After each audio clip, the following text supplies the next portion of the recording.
Welcome to The Interest. I'm Katie Jensen. High-stress jobs often come with a culture of unwinding over drinks, but for Tony Blodgett and Eric Braun, that's a line they choose not to cross.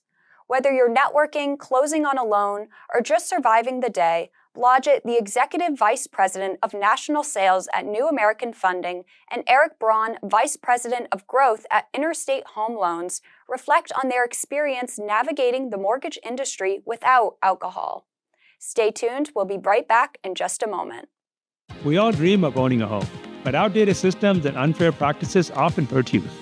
We have changed that with Angel AI. From applying to buying, Angel understands you without judgment and gives you confidence with his 100% trusted answers. Angel AI can help make your dream of owning a home a reality. It doesn't matter if you have less than a perfect credit history. That's what Angel AI helps with. Fast, fair lending. Angel AI, the home of fair lending.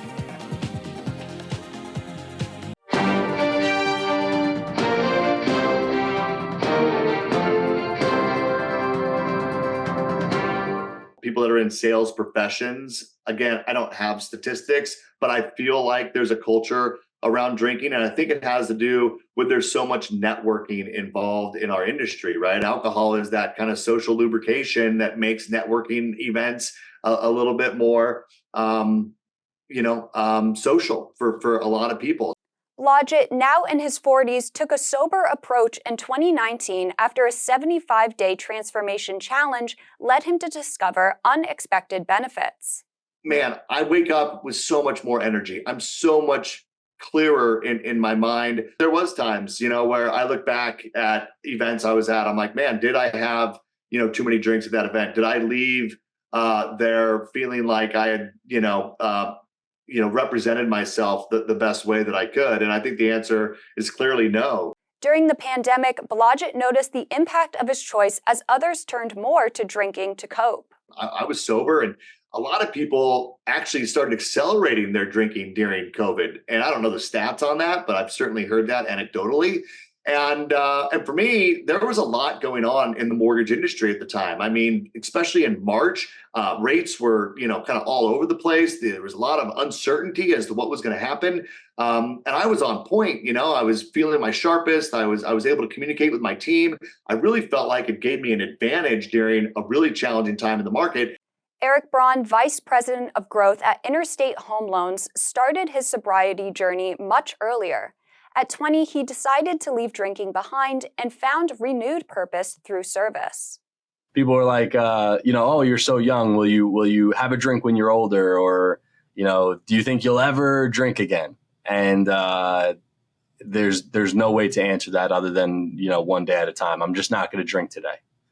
Braun's career and commitment to sobriety has put him in a position to inspire others, whether at his high school or in the mortgage industry. Listen, our industry is stressful. We can't use the excuse of, how could I ever do this sober?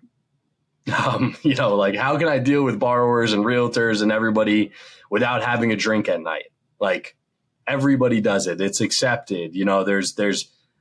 I think those are all just justifications to the fact that you think you have a problem.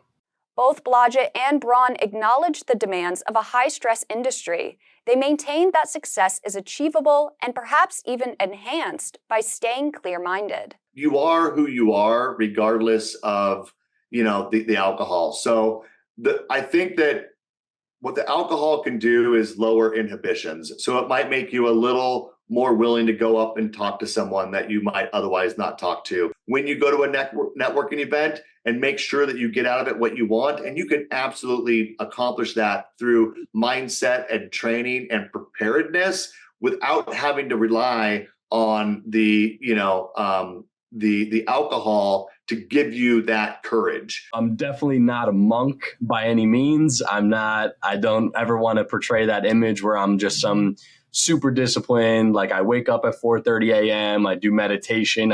That's not me at all. And I fall short a lot, and I have other vices that they're just not as detrimental in the short term, I would say, as drugs and alcohol. So it's just not as dramatic, if you will. These mortgage professionals prove that high achievement in a high-stress industry doesn't have to come with a drink in hand. To read the full story, visit nationalmortgageprofessional.com. For The Interest, I'm Katie Jensen. For more on these and all of today's top stories, go to nationalmortgageprofessional.com.